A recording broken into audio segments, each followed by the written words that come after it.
How's it going, everyone? Welcome into the channel. We have a film review to do. This is probably going to be the last day that I even look back on this game and talk about it, because this is definitely one that you kind of just, look at it, learn what you need to from it, and then kind of move on, especially, hopefully, if you're the Green Bay Packers, right? Like, if you're Matt LaFleur, not Jeff Hafley, maybe a little bit, but Rich Bisaccia, Jordan Love, the offensive line, use this as a learning tool, and then you move on. But I do this every week, win or loss. We do a live film breakdown every single Tuesday, 12:30 Eastern. So that's what we're here to do today. So I appreciate you guys coming in. If you're hopping in for the first time and just randomly stumbling across the channel or the live, and you enjoy the content at the end of this stream, definitely consider going down and hitting that subscribe button. If you guys could hit the like button on the way in, it helps support the channel, helps push the whole YouTube algorithm to get more eyes on the channel and the live streams that we do every single week. Of course, we have the first injury report coming out tomorrow. And then we have our game preview Friday for that Sunday night football game against the Cowboys, hoping for a huge bounce back game this week 4 before our bye week. But yeah, so we're gonna just get into this thing here in a second. But first, want to go over my sleeper picks.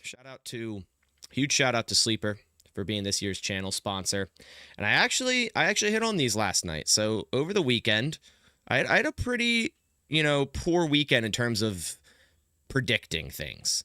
On Roundtable, I predicted a Packers win and every other NFC North team to lose. Obviously, it was the complete opposite. All my picks were pretty much wrong.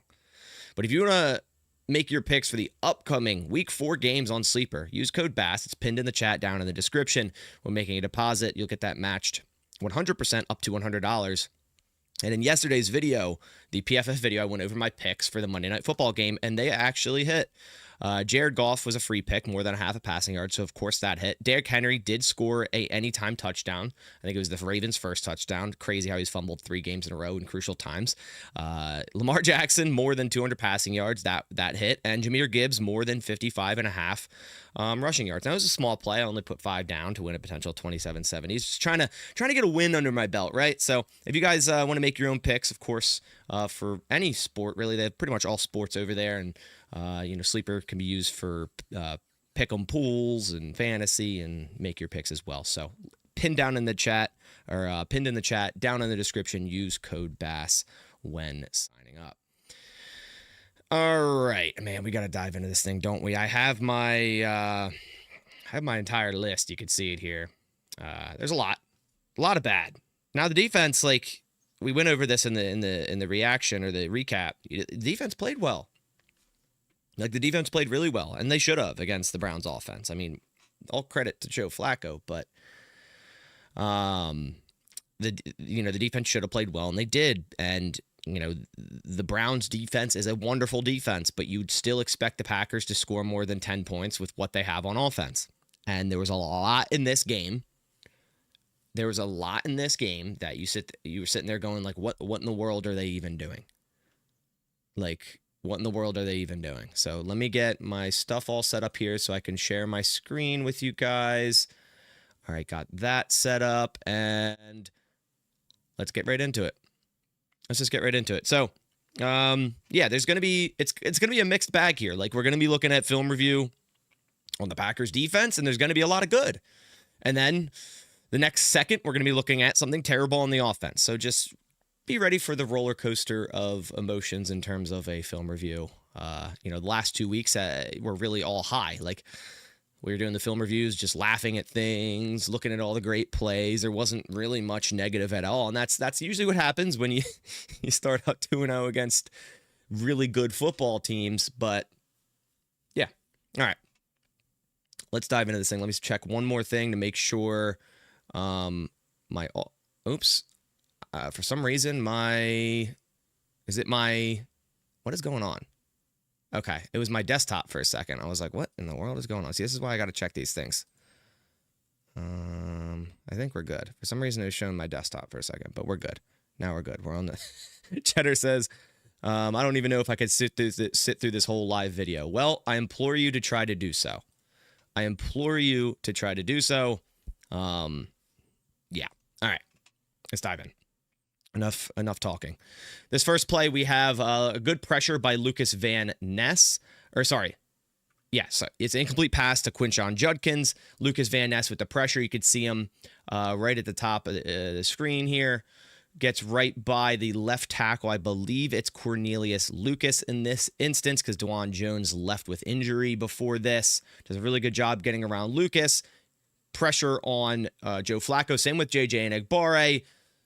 Flacco gets that ball out, kind of throws it into no man's land. Maybe should have been grounding, but I guess this receiver right here, Judkins, is in the area at least a little bit. But if you're looking at it like from Joe's perspective, like to me, it's clearly him just throwing it to get out of a sack here. I feel like that happened a couple times. That's where it's like, okay, Joe Flacco clearly just threw this thing to get out of a sack here. I mean, he's not even looking at Judkins. He's just throwing that thing to get out of a sack there. To me, that's grounding, but whatever. Really nice pressure by Enagbare and Van Ness. They've both had extremely high pass rush win rates so far this season. And that's even without Parsons on the field. So the pass rush overall has just been great. 10:06. Okay. Here's some offense. This is where it all started, guys. This is where it all started. This is the first sack, first Packers drive, 2nd and 2. You know, you got to set yourself up. 3rd and manageable, and you can't take a sack on 2nd and 2. But it's not Jordan Love's fault. Like, there is quite literally nothing he can do about this. And I'll show you the end zone view because, I mean, it seems like in this game, the Packers' offensive line have never blocked against a stunt once in their life because it destroyed them all day. And we have Banks in at left guard. We have Ryan in at right guard. We have Morgan at right tackle because Tom left with injury on the first play. Jenkins, of course, at center. And Rashid at left tackle. Love in the pistol motions. I think that's Musgrave across or Fitzpatrick. And you'll just see... I saw this online. I forget who posted the video. I think it was a former Packers offensive lineman. But he was talking about how the Packers do their snap count all in one motion, essentially, where other teams will have the center kind of snap their head up to see what's going on and then snap it, whereas the Green Bay Packers do this both at the same time, snap and head up. So what the guy, I think it was Mike Whale, however you pronounce it, he was saying where this defensive lineman is lined up would almost guarantee that he's going to be swimming to the left to try to let this stunt come through, which is exactly what he does. But Elton doesn't realize that because his head's down until this exact moment, and then it's too late. Boom, boom. 96 beats him.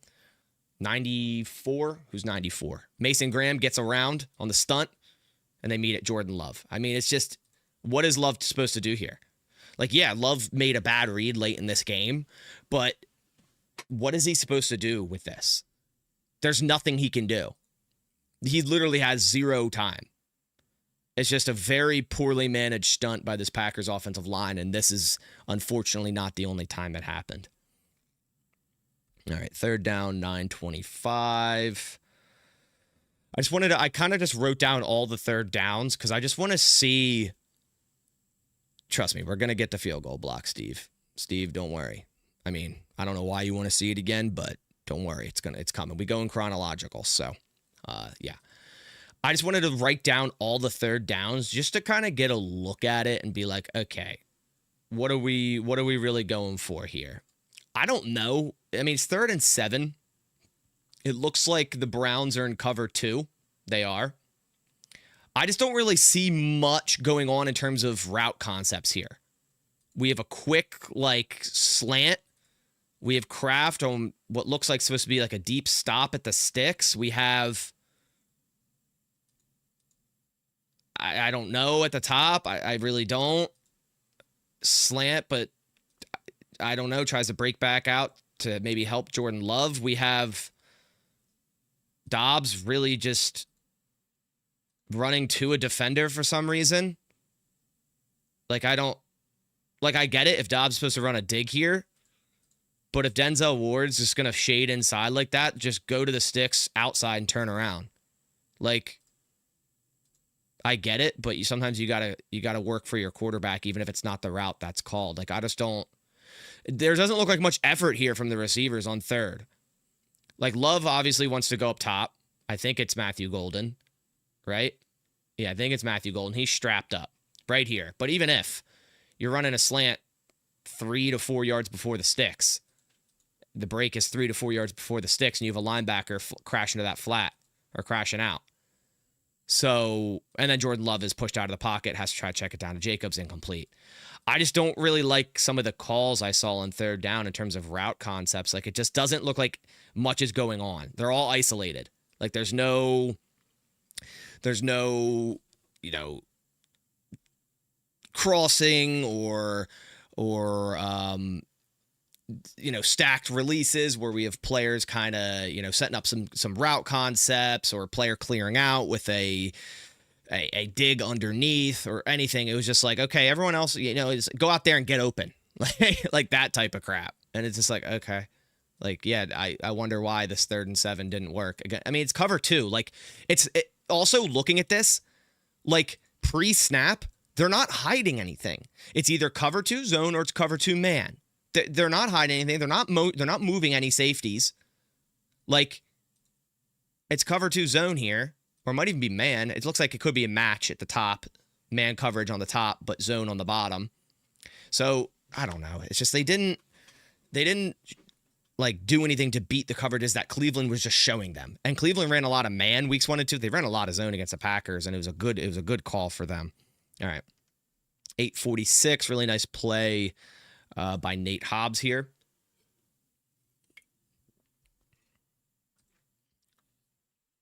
All right. Nate Hobbs is having a good start to his Green Bay career. Got his first debut last week. I think only was targeted once. Here in this play, they're going to run quick short pass to Isaiah Bond on a bubble. First off, Javon Bullard, I think it is, does a wonderful, is it X or Bullard, but takes up 2 blockers there, allows Hobbs a free run at Bond. And that goes for -1 yard. I think it is Bullard. And I know Bullard, it was the update came that he is in concussion protocol. So it was a concussion. Hopefully, he'll be good to go by Sunday. But if not, I would expect Hobbs to play more nickel and Valentine and Nixon to remain on the boundary. But we'll see. But really nice play by Nate Hobbs there. Defense was fine, guys. Like the defense was more than fine.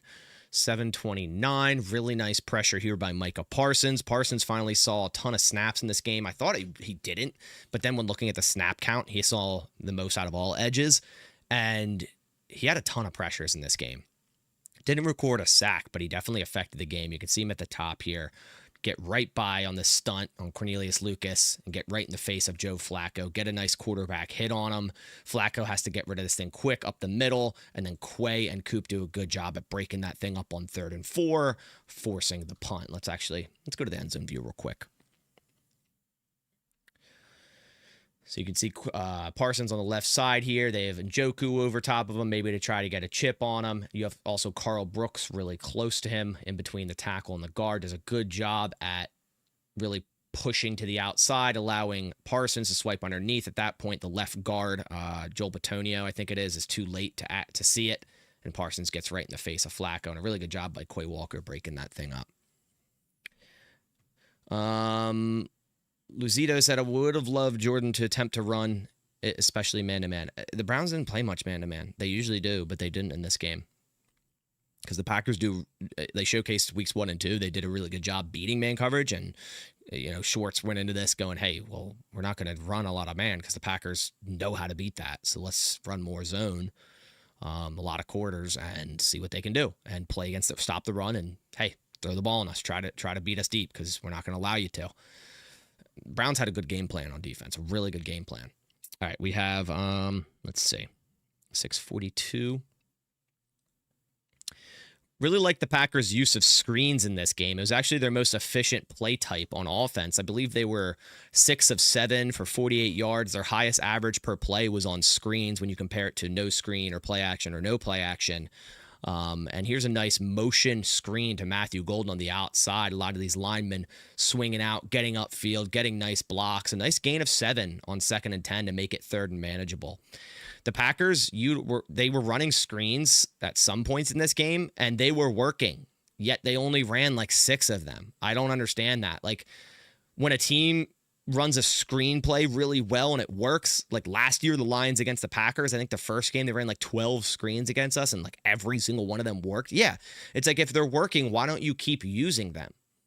Like, this was a good way to get this aggressive front by the Cleveland Browns, and I have a lot more examples of how aggressive they were in this game.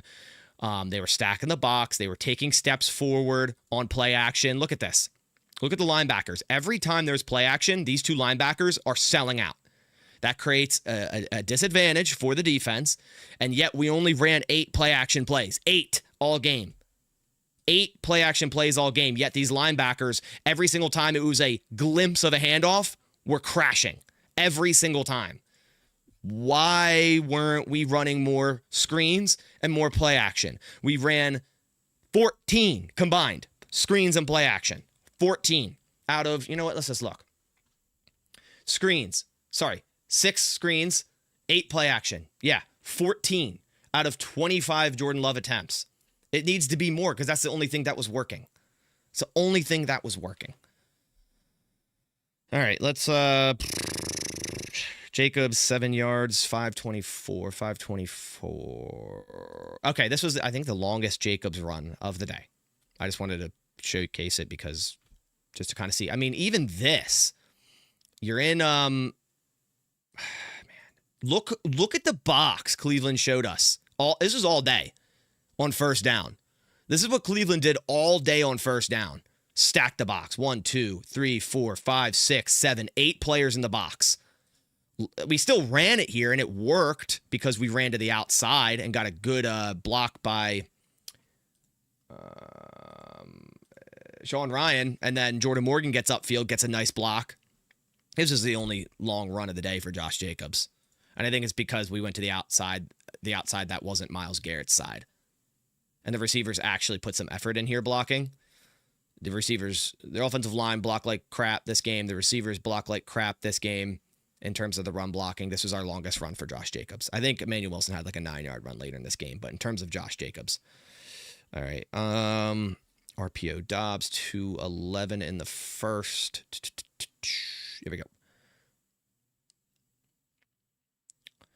David says, I feel like most of the runs were in between the tackles and got nowhere. Yeah, 100%. We were running behind Banks, and I think it was like -1 yard behind Banks. It was like, I could show you real quick.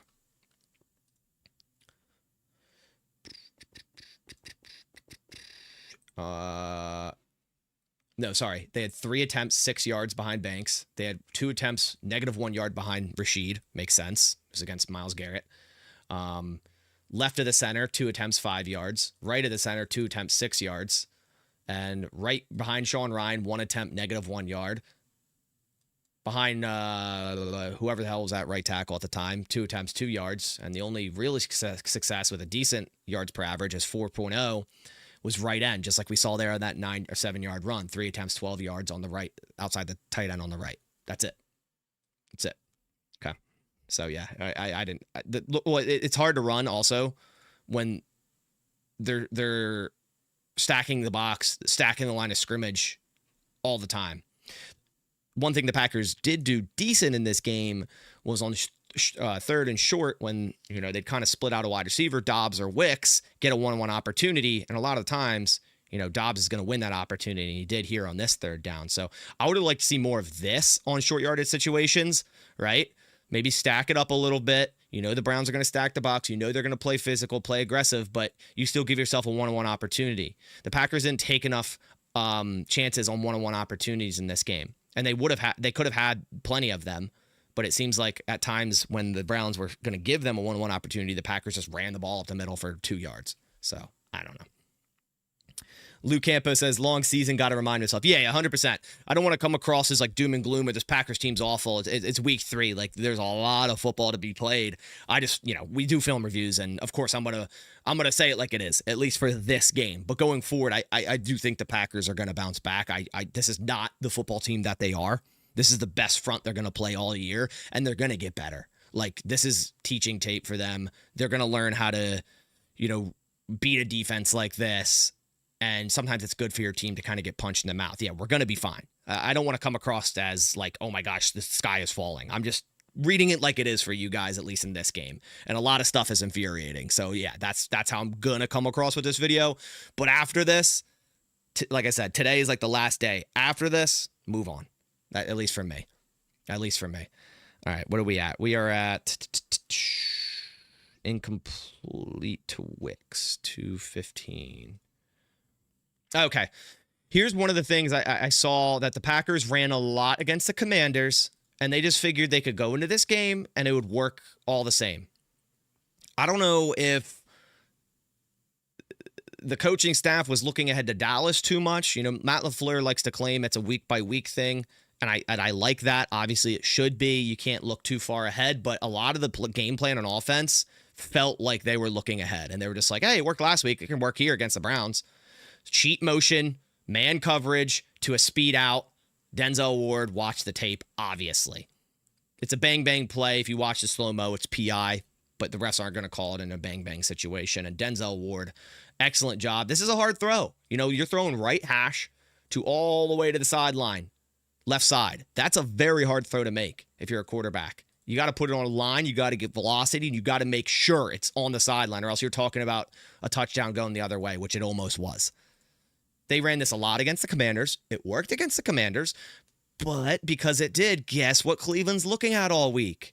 Hey, if we're coming out in shotgun and we have a receiver cheat motion against man, guess what they're probably running? A speed out. They ran it all the time with Wicks last week. It's like, come on, you got to change it up. Like if you, obviously we didn't have much time. Like Love already has a player in his face, so obviously it matters to have pass protection. But if you were to run maybe a zig there or a double move, we're talking about a player that's wide open. Wide open. Right? Just change it up a little bit from last week. Just a little bit. All right, 1253. A player that did really well on defense in terms of the run game, I thought, was Isaiah McDuffie. The Packers had to run a lot more base. McDuffie got more snaps than he saw all season because, you know, the Browns came out a lot of 12 personnel. See, they have an H-back here. So the Packers got to match that with 3 linebackers. McDuffie over on this side, on the right side here, does a really good job diagnosing this run, staying home, staying outside, putting a nice tackle on Judkins here for a loss of 2. I thought it was a nice day by McDuffie. All right, 1140. Nice Rashawn Gary sack. He's leading the NFL in sacks with 4.5. He's been benefiting hugely off of Micah Parsons being on the field, and you could see it here. I mean, I can't wait to show you the end zone view here just to kind of showcase you. But, I mean, Rashawn Gary gets a free run at Joe Flacco. But do you think the reason is because we have Micah Parsons lined up in the A-gap, stand up? Do you believe the linemen here are going, look at the right tackle talking to the guard. He's like, you see this? Micah's literally lined up in the A-gap. Like, what are we going to do about this? Meanwhile, Rashawn Gary's 3-point stance, just like right between. So he's benefiting massively off of, obviously, Micah Parsons being, you know, an absolute menace. And Micah even gets a really good push here on the right. So even if Flacco somehow were able to push the pocket up or escape left, like Mike is running right into Joe Flacco anyways. So really like this look here. Check this out. You got Cooper on the edge, Quay on the edge. You have, let's see, Carl Brooks at nose tackle, Baron Sorrell in between tackle and guard, Rashawn Gary over tackle, and Micah Parsons in the A-gap right behind Carl Brooks playing nose tackle. That is a crazy front. I think it's the first time the Packers showed that all year. That's crazy. Coop and Quay on the edge. Gary, it's almost like a 3-4, but a blitzing linebacker. That is Micah Parsons. The Packers almost show up like a 3-4 here with your linebackers being your edges, 3 down linemen, but the 2 3 techs or the 2 interior defensive ends in a 3-4, almost like Gary and Sorrell here, which is very interesting. And it worked on 3rd and 7. Really like that mix up, that little wrinkle there in personnel for Jeff Hafley for sure. All right, we have 539. Go a little bit farther in the second. All right. I really liked the use of read option by the Green Bay Packers in this game on offense. That was another thing that worked because the Cleveland front was so aggressive. So I liked them using this a few times, right? Jordan Love is reading this defensive end right here. If he crashes in, fake it, keep the football. That's exactly what he does. We have a nice lead block. Tucker Kraft on the outside. Jordan Love first down on third down. I like the Packers running this because the Cleveland front was super aggressive at any type of handoff or fake handoff. Watch these linebackers on this. They're all in. Look, in. Everyone is crashing. Even the safety's starting to move up. You can see him creeping up. Cleveland was destined to stop the run and force the Packers on third and long situations against a quarters zone coverage 4-man rush that they believed was going to beat their O-line, which they did, to beat them through the air. So it's important for the Packers to run things like this against a very aggressive front. Fake it, read this end. The end is completely sold on Jacobs getting the football here. And Kraft reads this too. Kraft reads this and sees, okay, the end is crashing down on the run. He trusts Love's going to keep it. I'm going to completely let this guy go because now I'm a lead blocker for Jordan Love. So it's really a good job by Love and Kraft reading this thing, because if either or are wrong or either or aren't on the same page, if Love thinks for some reason hand this to Jacobs and Kraft's like, oh, Love should keep this thing, now we have a free edge defender to tackle Jacobs in the backfield. So both have to be on the same page here on this read option, and they both were. And it worked multiple times. It worked multiple times in this game. So nice to see them utilizing that. Here we go. 4:02 in the second. Another sack.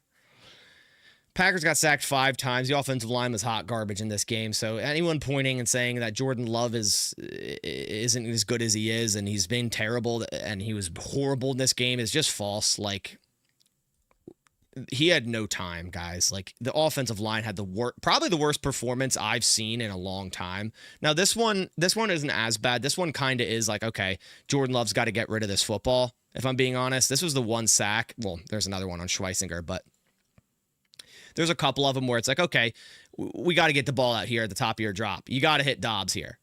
Like, I mean, he is kind of getting pushed left, and that definitely affects it. We have a double team on, it's probably Malik Collins. He's been playing wonderful for them. If this doesn't get such heavy push here, Love's able to step right up.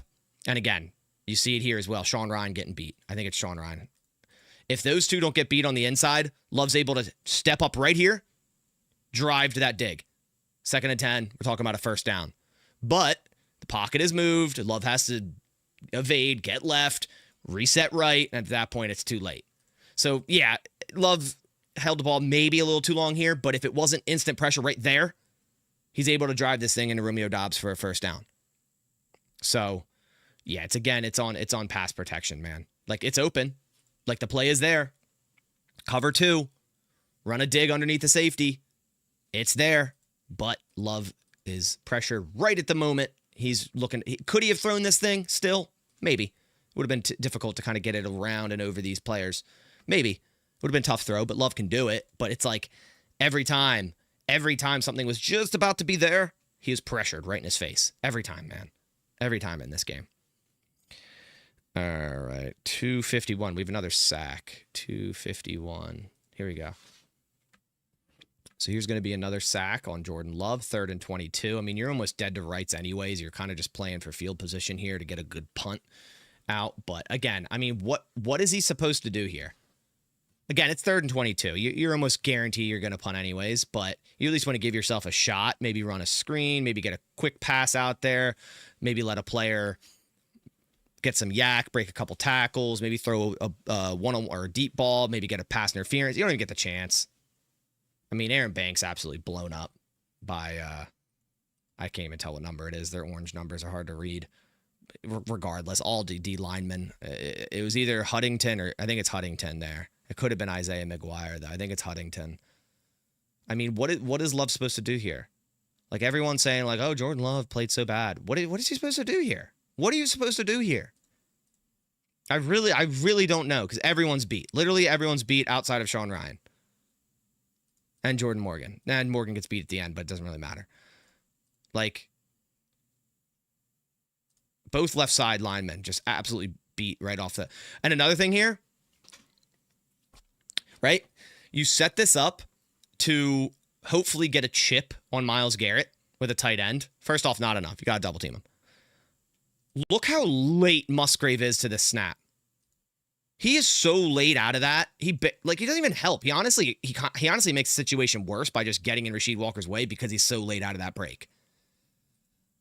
Like, you're so late. You're so late out of the break here, Muzz, and like you made Rasheed's job harder. That's not how you do it against Myles Garrett. That's not what you do. Plain and simple, that's not what you do. Oh my gosh, I have another sack. Jesus. Second half. 3 in a row is crazy. Another sack. Let's watch this one. I kind of forget which one this is. Is it the... No, it's a Malik Collins sack. Good God. I mean, also, this is 3rd and 6. We're in cover 2. It's just a cover 2, man. Let me ask you this. You guys know the answer to this. I'm sure a lot of people do. Cover 2, where can you beat them? Middle, corners, right? You can beat them in between the safeties if you pull them outside, or you can hit the hole shot, what John Gruden calls the turkey hole, behind the corner underneath the safety, right? Why don't we have anything doing that? It's clear as day cover 2 pre-snap. I just don't get it. Like, yes, the offensive line played like crap, but also I feel like the offense wasn't put in a position to beat the coverages that were on the field. They had 5 sacks. They had 5 sacks in total. I just don't get it. You have 2 deep, and we don't run a corner route. Like, Love has enough time at the top of this break if we had a corner route over top this corner. Also kind of a legal contact there on Golden. But if Matthew Golden runs up, bam, tries to get outside of the corner, probably gets a legal contact call on him, and we get a first down. But nonetheless, it would be Golden one-on-one over top the corner underneath the safety who's already at the middle of the field. Like, I just don't get why we didn't have certain route concepts to beat certain coverages that the Cleveland Browns were very clearly showing us what they were running. And it ends up in a sack, of course. Let's check it. Check it from the end zone view here. Wow, what do you know? Another stunt that just freezes the offensive lineman like they've never seen it once in their life. Like Morgan. I mean, this isn't even... I can't even... Yes, Morgan had a terrible game, but he played like, 3 different positions in this game? 2 different? We got to stop stretching him thin, man. And LaFleur said that Monday. He thinks... Okay, he admitted that he's stretching Jordan Morgan too thin. Stop trying to play him everywhere. He's not Zach Tom. Like, Zach Tom, day 1, showed you how versatile and how good of a lineman he was. Stop trying to play him at 18 different positions. Clearly, he does. Like, yes, this is bad by Morgan, but stop trying to play him at every single different position here. Like, he can't even get comfortable at 1. He can't even get comfortable at 1, and clearly wasn't ready for a stunt because when's the last time he played left guard in a game? Literally, I don't know. It's crazy. Probably in the preseason. It's crazy. All right, moving on. 11:48. Rashawn Gary got a nice sack, second sack of the game here. I mean, Rashawn Gary on a tear so far this season, kind of at a stand-up wide 9 here. Just continues, fights around the tackle, gets to Joe Flacco. I think this is made. Who got the pressure up front? Yeah, Ramiguez? I hope I'm saying your name right. What the hell are you doing in 11 personnel? We need 12 or 13. That's another crazy thing. You lose Jaden Reed and you run less 12 personnel? Why? You just lost your slot wide receiver. Why wouldn't you run more personnels that have no slot receiver? I don't get it. Especially against a front that's playing super aggressive. I don't know. Who got the initial push up here? LVN from the inside, man. Look at that. Look at LVN getting this push from pretty much playing defensive tackle. You love to see it. Man, you love to see it. Nice sack, nice push by LVN. Again, the defense did a fine job. They did a fine job on Sunday. All right. Oh, here we go. Man. Here's another thing. I love implementing Savion. Don't get me wrong. I love to see this type of stuff. But when you run it twice last week, again, another example here that it just seems like the Packers are looking ahead to Dallas. You ran Savion direct snaps twice last week. Guess what? Cleveland watched the film. Look at Delpit here sell out and just say, look, it's Savion at quarterback. I'm going no matter what. Just leave his third. They're in cover 3. He doesn't care. Okay, it's like when you see Wildcat and Madden and you run commit. That's what Delpit did here. And he's right. And he's absolutely right because they have given no other look out of this other than Savion keeping the ball and running. So why wouldn't he sell out? It's like, throw a wrinkle in this. He left his deep third, man. It's crazy. Like, you did that twice last week on a short week, and then you just keep it the same. You just keep it the same. And Delpit goes, yeah, well, I saw this on tape. Like, they're running the ball. It's Savion freaking Williams. And look at this. Delpit's like, yo, get up. Get up. They're running. That's like how I feel in Madden, literally. Literally, that's how I feel in Madden when I see Wildcat. I'm like, yeah, like, they're not passing. So just run commit and just run up, take the safety and run up to the line of scrimmage. That's what Delpit did. And guess what? He stopped it for a -2, -3 yard gain, -3 yards. Because he knew what was coming. Look at him. He's literally telling everyone, this is, yo, go. Just go. Just go. Crazy, man. I actually find that just crazy that I don't know. I want to see Savion on the field. I do want to see these. But there's got to be wrinkles. There's got to be ways to get the defense caught lacking. And if a safety is going to absolutely just ignore his responsibility there and just shoot on that run, you got to make them pay for it. You have to. You have to. Here's another big screen.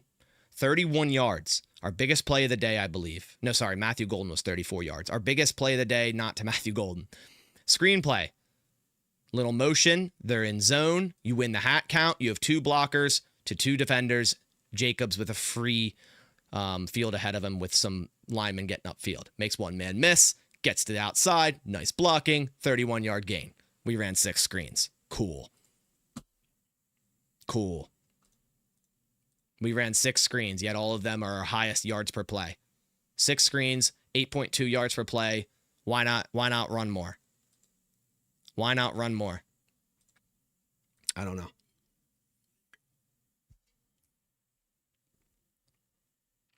All right, 8 minutes. Now, everyone's talking about the O-line, as we should be. But because they did horrible in the pass protection game, they did horrible run blocking. But another thing that not many people are talking about in this game is that the wide receivers blocked like hot garbage as well. We've Wicks, Dobbs on the outside. I mean, it's just bad.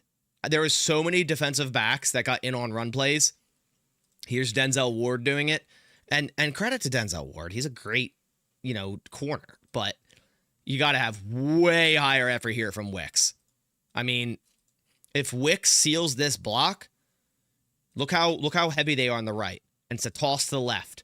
It's 2-2. Rashid on a backer. Jacobs going to beat this edge player. Then we're talking about Jacobs versus the safety. I'll take that matchup. But no. We can't get a damn block by a receiver in this game. Offensive line blocked like hot garbage. Receivers blocked like hot garbage in this game. It's why the Packers couldn't run the football. You know what helps with run blocking in the slot? Effing tight end in 12. Yeah, you're right. You're right, man. You're right. All right.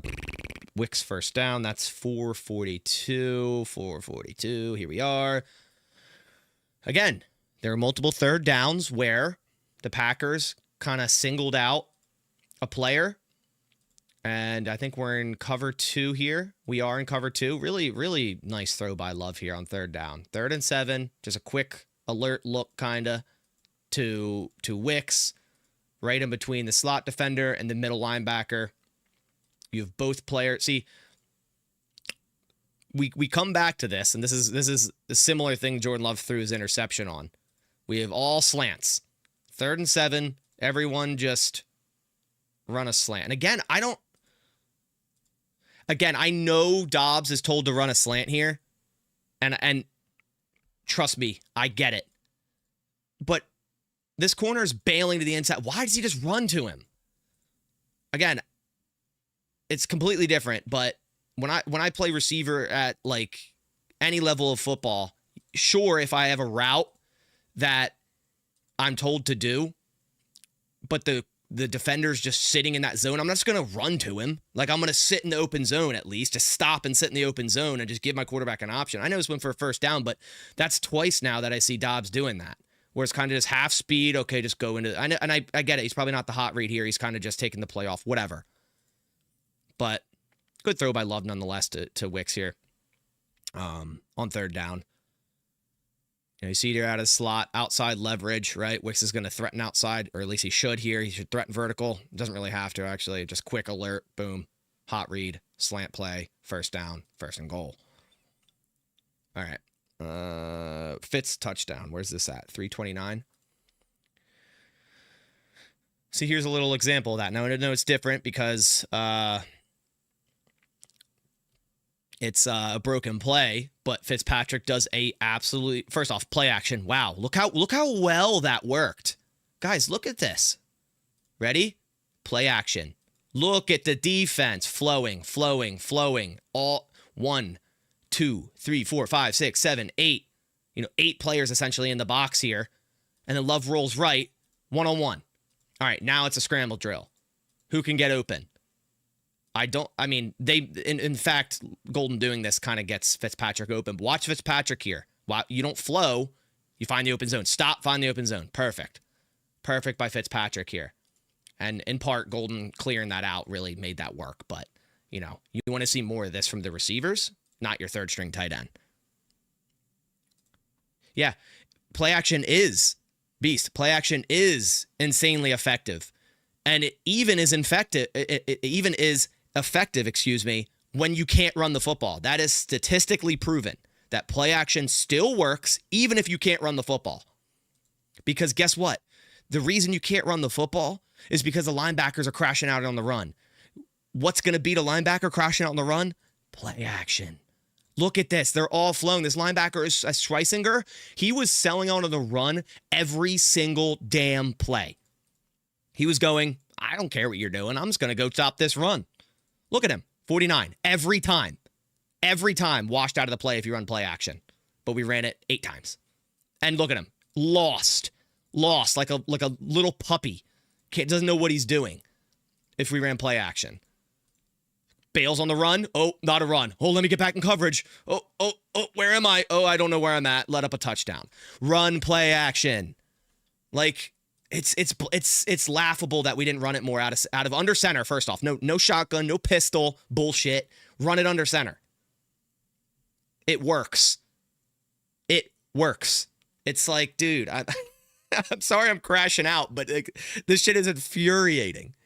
It's actually infuriating to watch, and I really, really hope they clean some of this stuff up.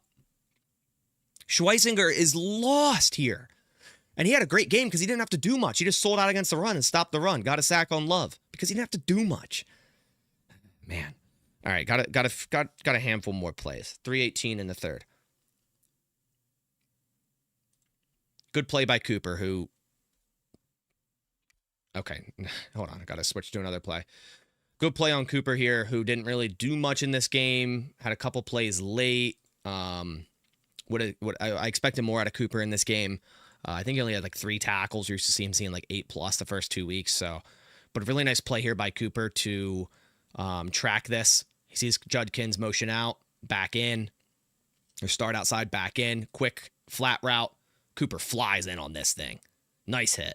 Nice hit by Edgerrin Cooper down there at the bottom of the screen. Started to make some plays in the 3rd and 4th quarter. Really nice job crashing out to the flat there, making a nice hit on Judkins, not allowing him to go anywhere.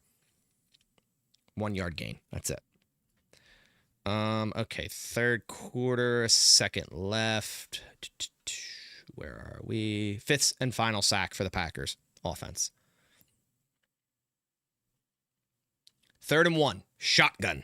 Love to see it. Looks like a cover one look, man-to-man across the board. It is. It's man-to-man across the board, cover one. I mean, what is Love supposed to do here? You get the look you want, man-to-man.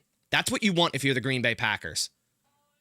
But I also want to ask you, man-to-man, none of these trips set up here have anything crossing. Everyone's running isolation. Why?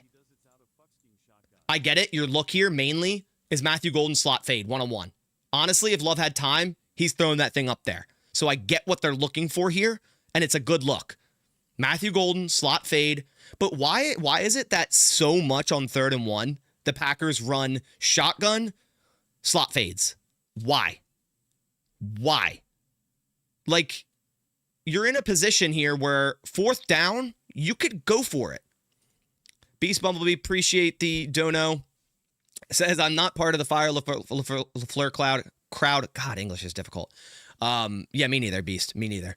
But I don't get why he doesn't run more play action, and half the time when he does, it's out of effing shotgun. Yeah, dude, I agree. It's a valid reason to be annoyed out of this game. It is. Because we're 3rd and 1. You're up by 10. I get it. But don't be complacent. Put your foot on their throat. Run the ball up the center with a quarterback sneak, a craft sneak, 2 times in a row. Get your first down. Why are we... Okay, yes, it's a short yardage situation, so you expect the Browns to come out and man, and you're calling a man beater. That's what LaFleur said.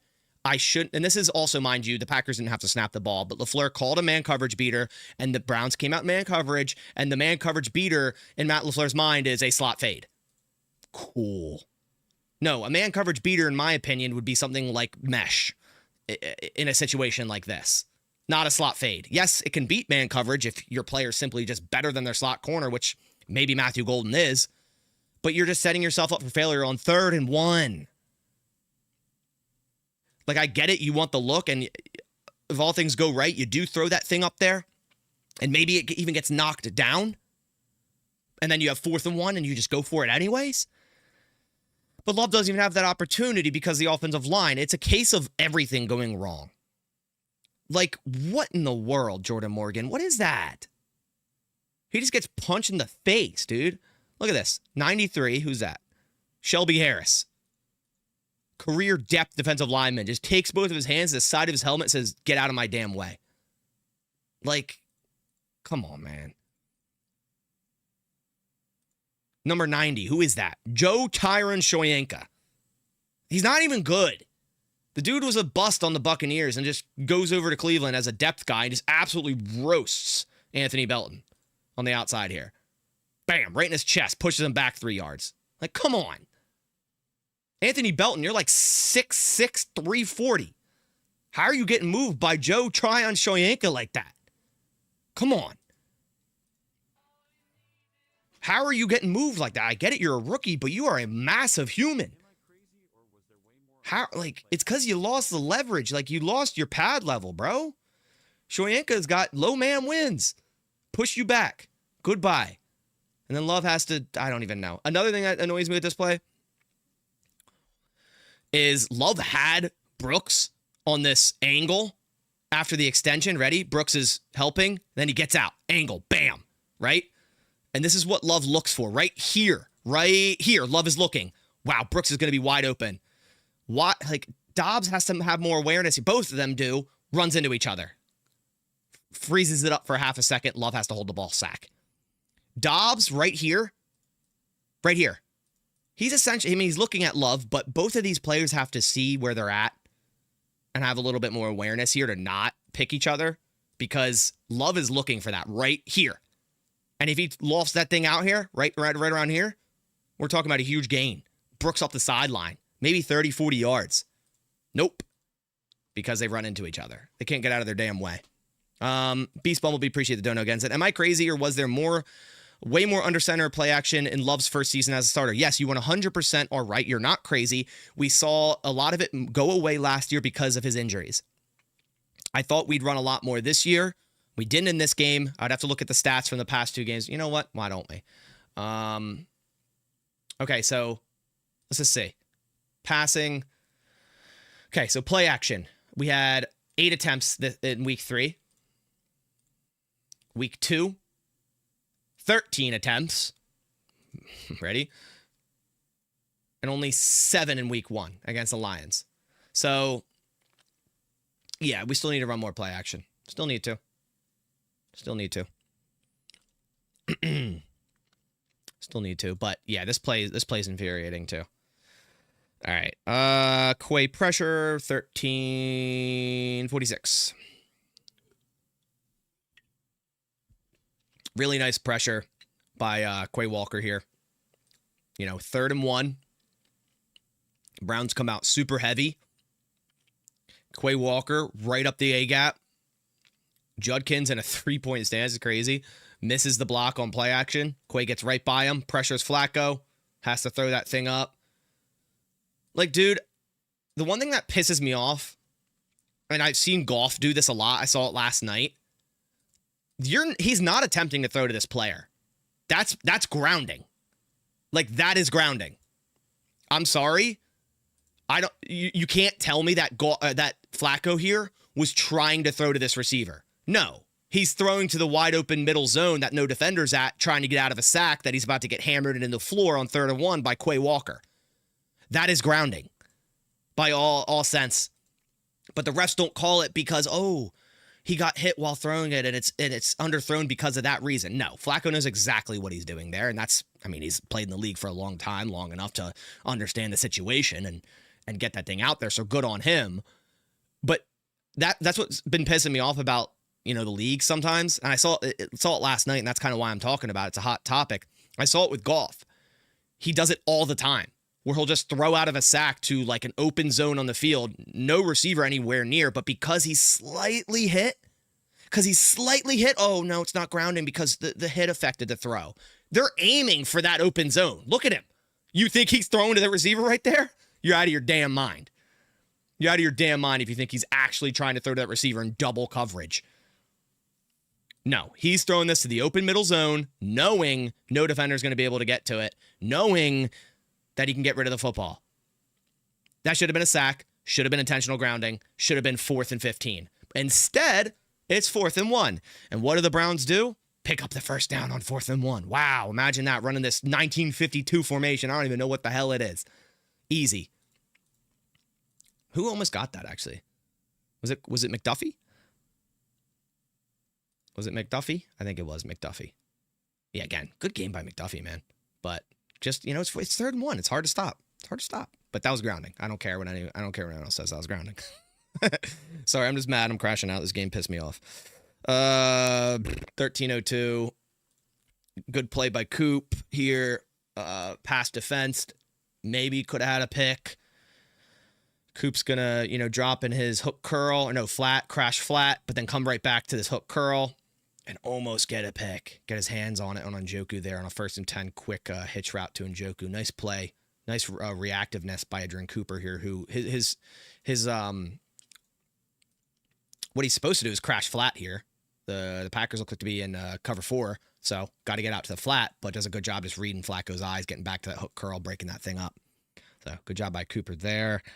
11:29. Here we go. Man, the Packers need Zach Tom back in the worst way. Like it's bad. Like it's bad. Like I don't know what they're gonna do. Luckily, we're playing the Cowboys, who literally didn't get a pressure last week against the Bears, which is absolutely insane. Yeah, their line's better, but this is the first game ever Caleb didn't even get sacked, and the Bears looked phenomenal. Luckily, we're probably going to be without Tom. We should definitely be without Tom. So luckily we're playing the Cowboys this week before bye, because I don't really know what to do at right tackle. And honestly, them throwing Morgan out there is malpractice. Belton's been inconsistent, but all right. Just where's Kennard? I liked what I saw from Kennard. Week 2? Week 1 after Zach Tom went out. But Belton absolutely moved off it. Look at that, dude. How is Belton losing leverage so easily? It's Mason Graham, I get it. Terrific athlete. I love Mason Graham coming out of this class. But, oh my God, dude. This play is blown up from the get. If that doesn't happen, look at this pocket for Love. It's perfect. And we have Golden. Look at this. One-on-one against Ward, and he has him cooked. He's getting held. Is there a safety back there? I couldn't even say. I think there is, but let's see where Golden's going.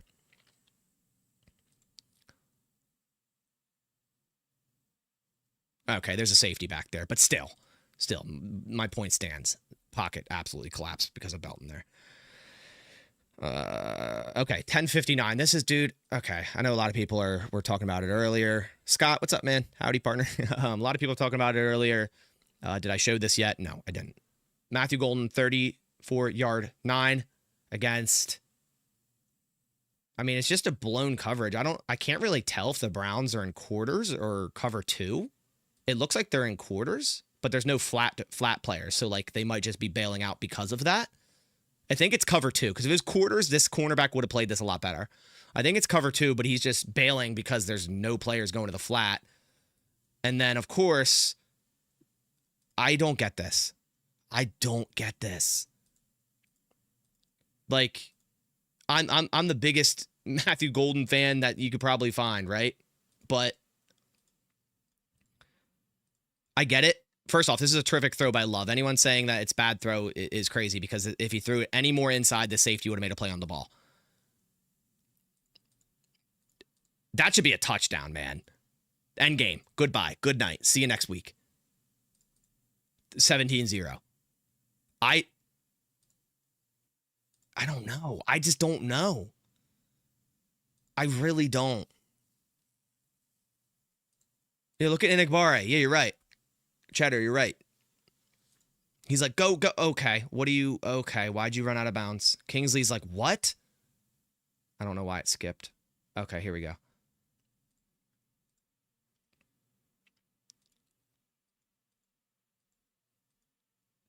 Dude, I don't get it. He even look, if people saying, oh, he had all the momentum and he was about to stumble and fall. He looks to the left. He had enough balance to look to his left. I just don't get it. This is so like giving me PTSD of Aaron Jones cutting infield against the 49ers when he had the sideline wide open. Look, people saying, oh, he's about to lose balance and fall down. If he's about to lose balance and fall down, don't you think he would be staring straight rather than peek back to his left to see the defender? If you're losing balance, you don't have time to go, oh, let me look over my shoulder while I'm about to fall. I get it, he's a rookie, but like, I just don't get. Dude, I don't get it. There's not even like an effort to tightrope the sideline, where a lot of players at least would be like, they'd be like tightroping the sideline, trying to stay in bounds while running and gain an extra few yards. He's just like, nope. Look at everyone else. Touchdown. They're all saying touchdown. Look at Savion. He's like, what? He's like, dude. His momentum did not take him out. I agree. Now watching this slow-mo, I didn't realize the head turn. To me, if you're losing momentum and you have no other chance than go out of bounds, you're not going to head turn and look at the defender. Yeah, he doesn't even try to turn up the sideline with that right step. Right, left foot, you would think you would run in the dirt and cut right. No, he looks back at the defender and then just fades further out. He even fades further out. Right here, he could run straight out and he'd go out. He fades further to the right. I don't get it. I really, this was such a crazy play to me. First off, love the play. Great catch, Matthew Golden. Love it. Great throw, Jordan Love. But we should be talking about a 96-yard touchdown. Game over. 17-0, 10 minutes left in the fourth. Game over. Goodbye. Beat us. Score 17 points, Joe Flacco. I dare you. But other than that, but instead we're talking about a punt.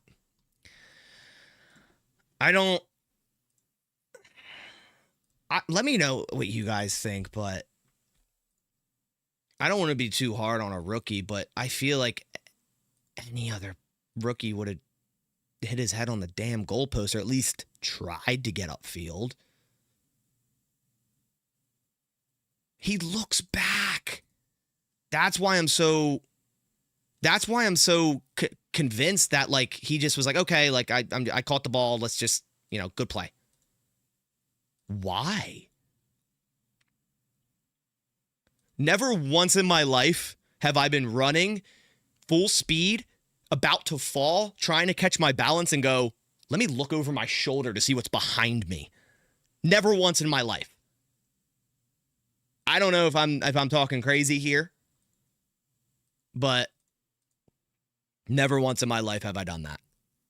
But I'm also not an NFL wide receiver, of course, running at an absolutely ridiculous speed.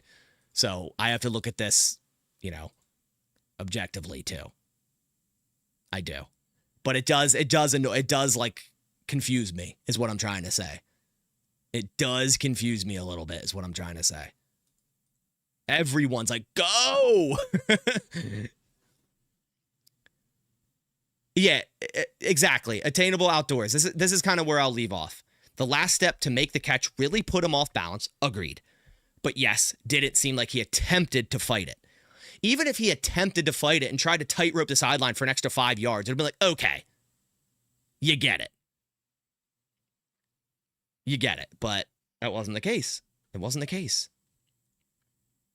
Purple and gold. What's up, man? Awesome victory. Awesome victory for you guys on Sunday. Carson Wentz. I saw the stat that I think O'Connell has won 83% of games with a ginger quarterback. That's crazy. Loved your reaction video, your analysis. Passion for your team, bro. I respect you as a creator. Much to get you when you're down. Keep up the great work, sir. Thank you. Appreciate you stopping by, checking out the channel and whatnot. I see here occasionally. Obviously see you on Roundtable. So thanks for being a good sport. You guys kicked the living shit out of the Bengals. So that's gonna be one bar is gonna be on one tomorrow, which I'm all about it. It'll be fun. And I'm gonna be in the dumps. So but on to the next week. All right, moving on. Enough of this play. 9:38. What do I have here? Oh, third down. Okay, 3rd and 11. You're up by 10. Cover 4. Browns played a lot of quarters when it mattered on 3rd and long. And we are not running anything to beat quarters. Nothing.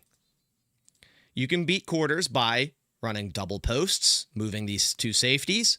You can beat quarters by running a dagger concept, a streak, and then a deep dig underneath, behind the linebackers, underneath that one safety. Like, why are we doing this? Why are we running concepts? And again, they're not disguising it. They're not. They show up off, too deep. Cover 4. You know what this is. Why are we running a post on the right, a deep out on the left against a quarters corner who is literally playing the sticks? Dobbs on a cheat motion 5-yard stick. And then a flat and a short crosser block and release by Kraft. You at minimum have to run 2 people vertical to pull safeties and hopefully get someone behind the linebackers. They had nothing prepared for zone. They almost saw the Browns and they watched the film through the first 2 weeks and said, we're going to see 83% of man like they've been playing. And they just imploded when they didn't run that much man. Man. Pun intended. Oh, okay. Moving on. 850. Okay, this one's a little annoying too. So the drive that the Browns actually moved the ball against our defense. I don't want to be the one that goes here and goes like, the refs lost us the game, which they didn't. But their big run on the day, their 38-yarder. Just watch the inside here.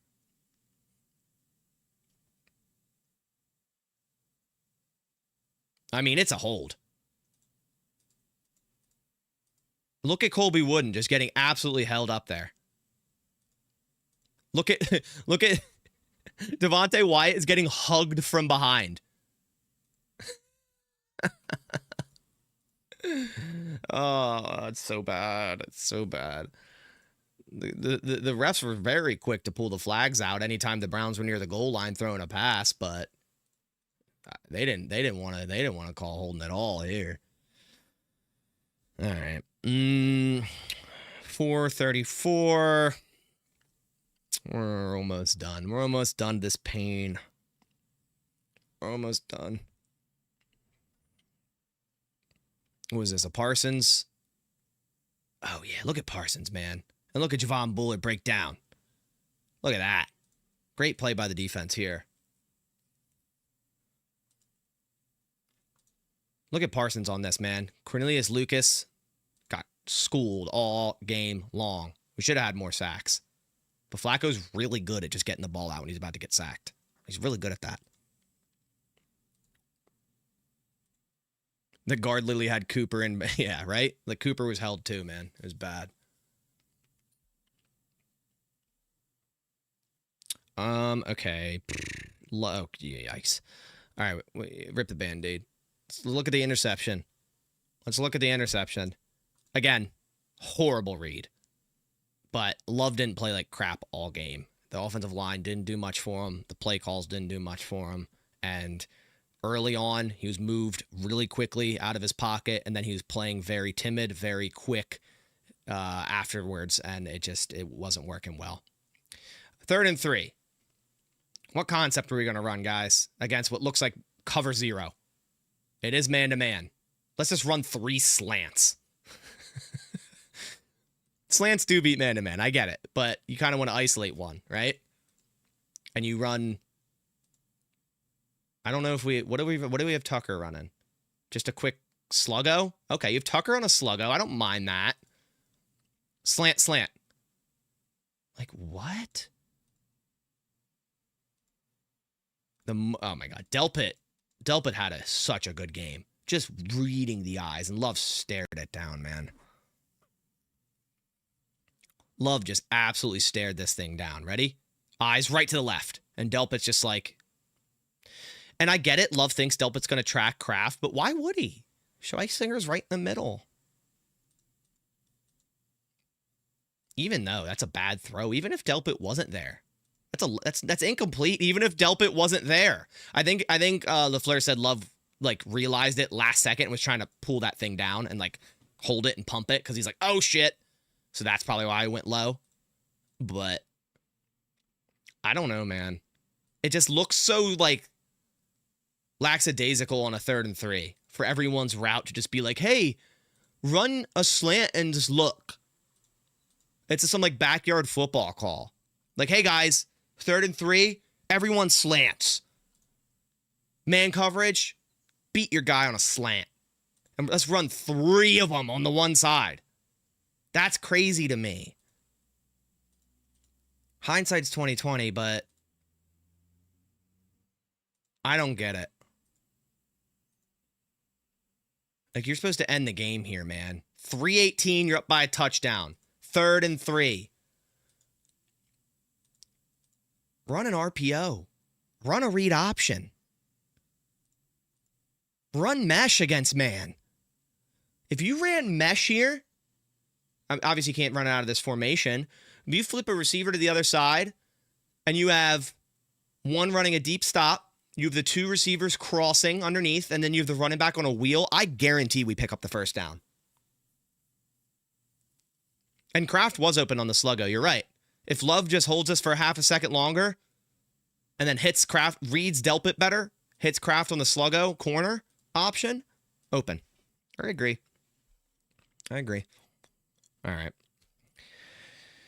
But given all that, where the Browns go score a touchdown and tie the game up, Love still put us in a position to win this game. Everyone hating on it, that Love had a bad game. He lost us this game. Yes, the pass was terrible. The read was terrible. But still, we got the ball back, tie game, under 3 minutes. he put ourselves in a situation to win the game. Starting with this. On the Cleveland 40, Golden, and they didn't run enough of this. Motion Golden into an insert blocker, play action out of it, levels concept. Golden runs deep, Kraft runs shallow, wide open. When we watched last week, out of our own goal line, we ran similar thing. It was more so Golden on a deep out, and then Kraft on a flat. Kraft was wide open. Run this more. And Kraft gets upfield, puts us in field goal position. Should have been the game ender right here. Right here should have been game over. Love put us in a position to win, regardless of how bad that throw was. So everyone saying that Love lost us the game, he put us in a position to win. He had a terrible throw on the drive prior that allowed the game to be tied. That much is true. But he put us in a position to win the game. And then this happened, which is just abysmal. I mean, let's just be honest. Let's just go to end zone view because I know there was a lot of talk going around that Tucker Kraft was the player that allowed this to get blocked, which, one, he didn't do a good job. Denzel Ward got around. But it's blocked by Shelby Harris. And guess who's getting pushed by Shelby Harris, who has 6 kick blocks now in his career, by the way. Great at what he does. Jordan Morgan. Let's just put it in slow-mo for you guys.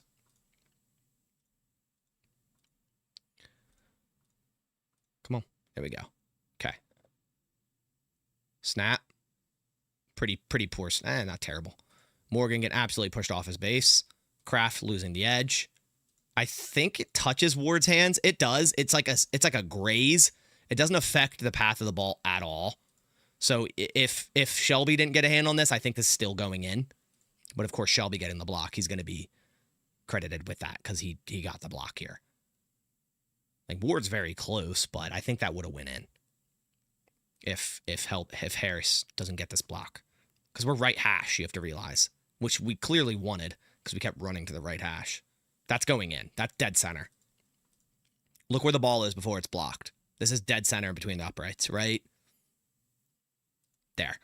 That's like dead center between the uprights. But no. Jordan Morgan gets pushed back 2 yards. Pad level, man. Pad level. Look at Jordan Morgan, man. He's absolutely get pushed back. No, we should not cut Jordan Morgan. As much as we are looking at a poor game that he had today, the same people that say cut Jordan Morgan last year said cut Lucas Van Ness. Now look what's happening in year 3. Relax. It's one game. Yes, we can look at the game and say, horrible. Stop stretching him so thin. Stop putting him at 18 different positions. He had a horrible game. Yes, all is true. But no, you don't cut a first-round pick in the second year. No. Plain and simple, 100% no. If we cut players in the second bad year of their play, there'd be a lot of all-pros and a lot of Pro Bowls that once were Packers that never made it to that point. So no, you do not do that. He had a bad game. That's fine. Move on, you know? Hopefully he can bounce back better. Another thing that pisses me off is the play that got them into good field goal range. 12 seconds, that's kind of the lowest amount of time that you can quickly throw across the middle, get up, spike the ball in time. And that's taught. 12 seconds. So you got to know here, as a defense, yes, you have to cover the sideline because you can't let them get a quick 6-yard route to the edge and stop the clock. But you also have to know that they can go to the inside and still get a spike down with a 6-yard play, 8-yard play. I love the top of the screen. We're running cover 1. Why are we 8 yards off, both bottom receivers, to the short side of the field? Why? Why are we just giving the middle? Honestly, I like getting pressure here. I like sending it. But we know Joe Flacco is going to take a 2-step, 3-step drop and fire this thing. You're not going to get to him in time. Why didn't you show a gap and bail a linebacker out right into the middle here? Do you know what that would have happened if you did that?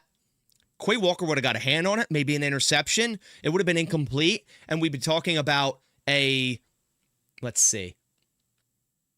We'd be talking about a 63-yard field goal for the win, which I would be surprised if that happened. Why are we bringing 1, 2, 3, 4, 5, 6 players when we know Joe Flacco is going to take a 3-step drop and fire a 3-step route, no matter what? Why? I don't get it. You should show simulated pressure here. Yeah. If right there, man, it's so infuriating. If Cooper right here, ready? Simulated back, right, bail into a hook curl. Dude, it's not there. It's not there. Like, gosh. And it's like, listen, I love the stunts on defense more than anyone. But in this situation, 12 seconds, 3rd and 2, you won't even have enough time, even if your stunt works, which you don't. You really think Flacco's going to sit back in the pocket for 3 seconds and go, oh, got to wait for my receiver to get open. What? The defense played really well, but this play is so confusing. Like, simulate, bail. Right to the middle. Especially if you're going to be playing off outside. I mean, he's head up, but he's giving the inside. Especially if you're doing that. You should have a simulated pressure bailout. Beast Mumble sees my question is, why was Rich extended? Dude, I don't know. It's funny because LaFleur talked about the field goal process. And how there's so many different things through that process that went wrong, pad level, leverage, yada, yada, yada. Aren't those all things Rich Bisaccia is supposed to be coaching? Like, it should have never happened. Dude, I hate this. I hate this call. Why are you bringing 6 on what is going to be a 2-step shotgun drop fire? 1, 2, bam, fire. It's going to be that no matter what, whether it's an outside route, whether it's an inside route, no matter what, that's what Flacco's going to be doing. He's not going to stand in the pocket. He has 12 seconds without timeouts. If he gets sacked, it's game over. He's not going to sit in the pocket. The worst case he's going to do, he's going to drop here, 2 steps, look at his read. If it's not there, he'd fire it to the sideline out of bounds. Guarantee. Why are you bringing a long developing stunt? Why? I don't get it. It just doesn't make sense to me. The Packers did so many things in this game that you're just sitting here going like, what? Like, why? Why? I love Cooper getting up to the line of scrimmage pre-snap. Because if he did that and then just bailed, we'd have won this game. I promise you. That wouldn't have been there.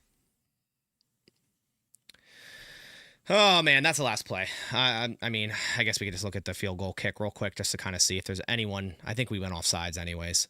It was defensive offsides by Keyshawn Nixon. Yeah. Right here. And I can't blame him. He's trying to get a stop. Jumps. He gets back anyways. I don't even know why it was called. Nope. Game over. Yikes.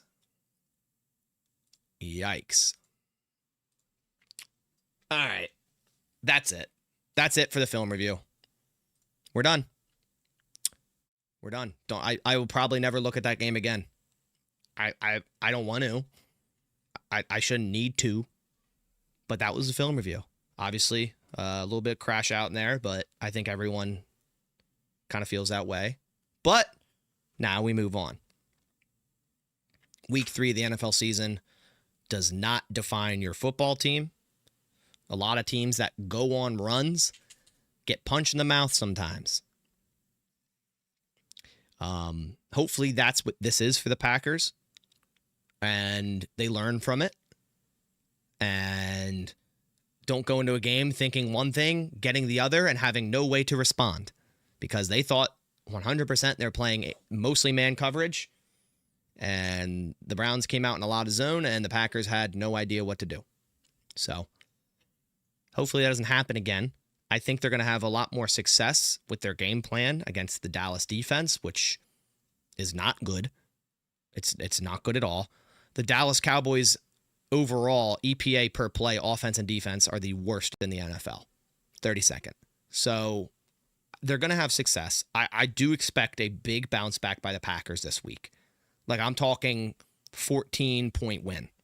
I do expect that this week against the Cowboys. If not, and there's another loss against the Cowboys heading into the bye, then we can we can start talking about, you know, a little bit of worry. But one game doesn't define the season.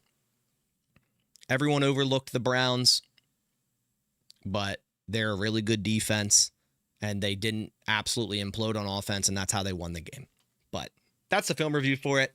That's the last I'm probably going to talk about it, at least until tomorrow in Roundtable. Of course, I'll have to talk about it. But in terms of my channel videos, probably won't talk much about the Browns game in depth too much, because let's just move the hell on, right?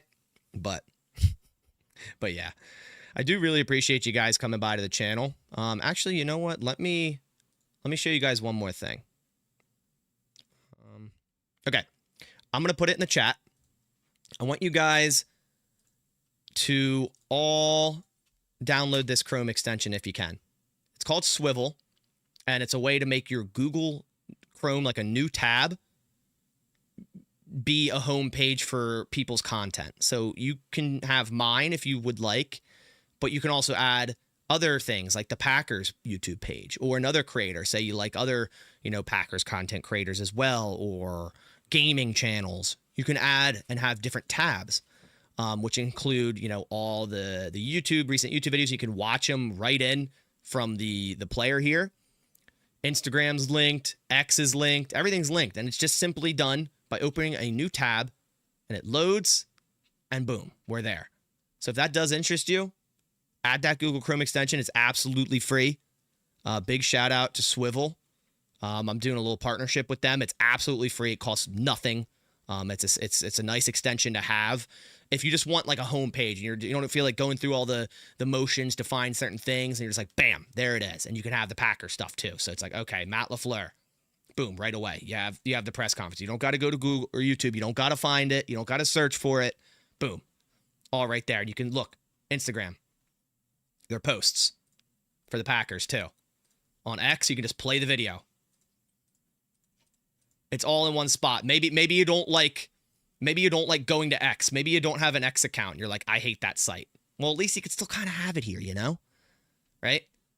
You also have news. TikTok stuff. Maybe you don't have a TikTok account, but you know, you want to watch the TikTok video that they put out. You don't need a TikTok account. You just watch it, right? So go check out Swivel. You can add my page. Just search up my name or my channel. I think if you download it through my link, it'll actually automatically give it to you. But really appreciate you guys stopping by, guys. Seriously, thank you. It's a joy as much as that game sucked to do these film reviews with you guys and just showcase my joy and frustration every week when it comes to the Green Bay Packers, as I think we all have. But really appreciate you guys coming by. If you're stuck by the whole time and you still have yet to subscribe, and you liked the content, definitely consider clicking subscribe and turning on post notifications, because we do tons of Packers content all week, pretty much every day outside of, I think, Saturday and sometimes Thursday. So you'll find it all here on this channel. But let's go kick the shit out of Dallas, guys. We need a good bounce back win here in week 4. So yeah, really appreciate you guys coming by. I'll catch you on the next one. And as always, go Pack, go.